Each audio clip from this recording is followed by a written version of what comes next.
सबसे पहला बड़ा मिथ है कि श्राद्धों में शॉपिंग नहीं करते। आप कुछ भी करिए, पितरों को प्रसन्न करने के लिए तर्पण कराइए।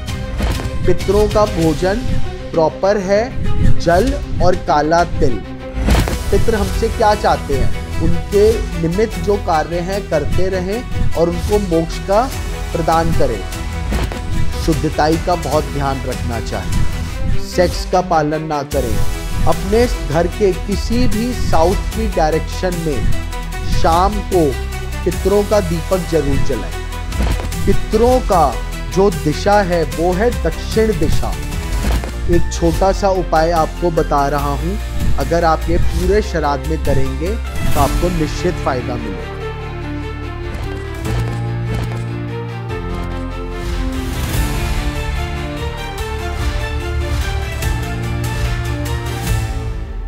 जय मां पाड़ी। आज हम बात करेंगे श्राद्धों के ऊपर, क्योंकि जो 8 तारीख से श्राद्ध आ रहे हैं, श्राद्ध बहुत महत्वपूर्ण होते हैं। शुद्धताई का टाइम होता है इनके अंदर आप पितरों का वास होता है।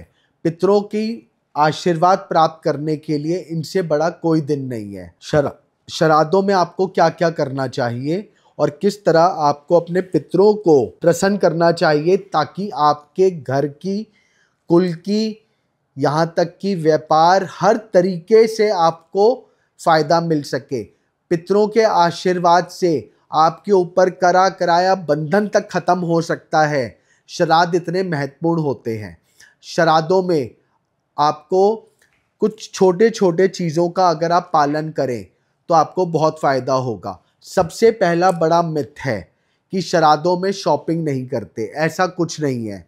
आप श्राद्ध में बिल्कुल शॉपिंग कर सकते हैं, ये कहीं पर भी ऐसा नहीं दिया हुआ। लेकिन जिस दिन आपके घर में श्राद्ध है उस दिन शॉपिंग मत करिए। जो आपके पितरों की तिथि है उस दिन आप शॉपिंग मत करिए। बाकी किसी भी दिन शॉपिंग करने पे कोई दोष नहीं है।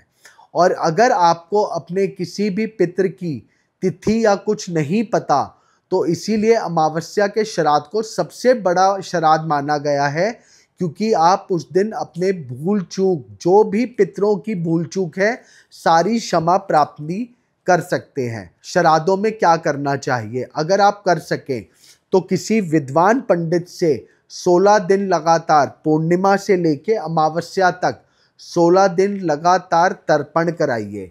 नहीं तो जो आपके घर में बड़ा श्राद्ध पड़ेगा उस दिन ज़रूर तर्पण कराइए और साथ में भागवत का पाठ करवाइए। अगर भागवत का मूल पाठ भी करवा लेते हैं तो भी पितरों को ये बहुत ज़्यादा प्रसन्न होता है।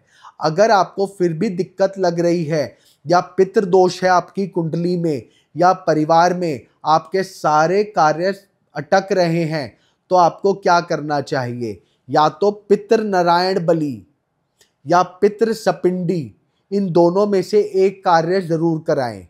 आप देखिएगा आपके पितृ ज़रूर प्रसन्न होंगे। क्योंकि आप कुछ भी करिए, पितरों को प्रसन्न करने के लिए तर्पण ही सबसे इम्पॉर्टेंट चीज़ है।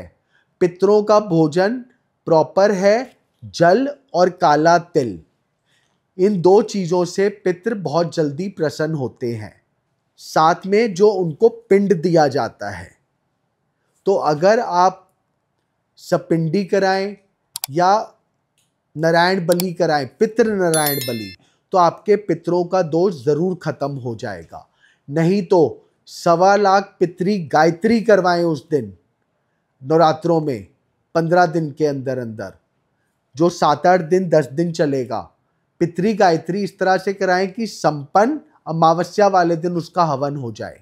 आपके पितरों को मोक्ष प्राप्त होती है। पितर हमसे क्या चाहते हैं कि हमारे जो वंशज हैं, हमारे जो बच्चे हैं, हमारे की ऐसी हमारे ऊपर कृपा रखें। पितरों का आशीर्वाद हमें तभी कृपा प्राप्त होगी जब हम उनको, उनके निमित्त जो कार्य हैं करते रहें और उनको मोक्ष का प्रदान करें।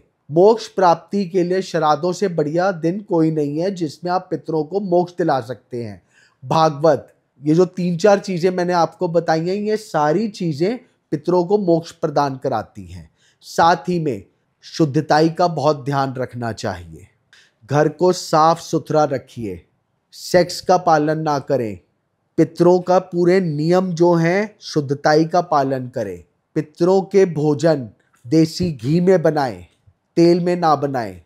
पितरों का भोजन देसी घी में ज़रूर बनाएं और साथ में जो आप पंडित को भोजन करा रहे हैं उसके अंदर तोरी, मूली ये सब ज़रूर होनी चाहिए। पितरों को यही सब चीज़ों का भोजन दिया जाता है, सात्विक खाना। साथ में एक छोटा सा उपाय आपको बता रहा हूँ, अगर आप ये पूरे श्राद्ध में करेंगे तो आपको निश्चित फ़ायदा मिलेगा।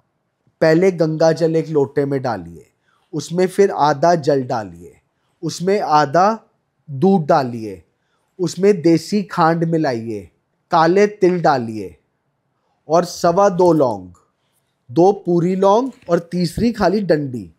ये पूरा जल तैयार हो गया। इस जल को पीपल पे हर रोज दीपक जलाएं और जल चढ़ाएं। जल चढ़ाने के बाद परिक्रमा 4 बार करें। ये पूरे आपको 16 दिन का क्रम करना है, लेकिन संडे को आप पीपल पे जल नहीं चढ़ाएंगे। उस दिन आप जल सूर्य देव को चढ़ाएंगे और परिक्रमा पीपल की करेंगे। अगर परिक्रमा करने के योग्य नहीं है कि स्थान कम है तो जहाँ पर आप खड़े हुए हैं वहीं पर ही 4 बार प्रदक्षिणा कर लीजिए। इस तरह से आप करिए, आपको निश्चित फ़ायदा मिलेगा और पितरों का आशीर्वाद मिलेगा। प्लस पितरों का कलर है सफ़ेद। पितरों को जब आप टीका लगाएंगे तो इस उंगली से पितरों को टीका लगता है बिंदी में। और पितरों के लिए जो चावल इस्तेमाल होते हैं वो एक बार धुले हुए, जो अक्षत हैं उनको एक बार धोएंगे। वो जो चावल हैं वो पितरों के लिए माने गए हैं, उससे आप अक्षत लगाइए। ये आप कार्य करके देखिए। साथ में पीले फूलों की माला या पुष्प अर्पण करिए। आप करके देखिए, बहुत फ़ायदा मिलेगा। साथ ही में अपने घर के किसी भी साउथ की डायरेक्शन में शाम को पितरों का दीपक जरूर जलाएं, आपको बहुत फ़ायदा मिलेगा। पितृ गायत्री की अगर एक माला हर रोज कर सकें तो वो आप ज़रूर करें। रुद्राक्ष की माला पे आपके पितरों को बिल्कुल मोक्ष प्रदान होगा। साथ में पितरों का जो दिशा है वो है दक्षिण दिशा। रात को सोते टाइम दक्षिण दिशा की तरफ सर करके वैसे भी सोना चाहिए वास्तु के हिसाब से। और अगर आप दक्षिण की तरफ सर रखकर सोते हैं साउथ की तरफ तो आपको पितरों का आशीर्वाद प्रदान होता है। पितरों के लिए दान सामग्री में क्या क्या दिया गया है? वस्त्र, खाद्य सामग्री, टॉर्च, छतरी, चप्पल, ये सब दान पितरों का दान सर्वश्रेष्ठ दान माना गया है। खाद्य सामग्री में घी जरूर होना चाहिए, चावल, उड़द, ये सब चीज़ें खाद्य सामग्री आप जरूर दान करें। काले तिल का दान जितना कर सकें श्राद्धों में उतना अच्छा। ये सब आप उपाय करके देखिए और फिर भी अगर कोई आपकी जिज्ञासा हो, प्रश्न हो तो आप हमें फॉलो करिए, हमारे टीम से कनेक्ट करिए। नंबर्स और डिस्क्रिप्शन आपको दिए हुए हैं। आपको हर क्वेश्चंस का जवाब देने की पूरी कोशिश रहेगी। बाकी मेरी हाथ जोड़ के विनती है, मुझे सब्सक्राइब, फॉलो और बेल आइकॉन ज़रूर दबाएं और अपने क्वेश्चन ज़रूर पुट करते रहिए कि आप क्या देखना चाहते हैं। जय मां पार्वती।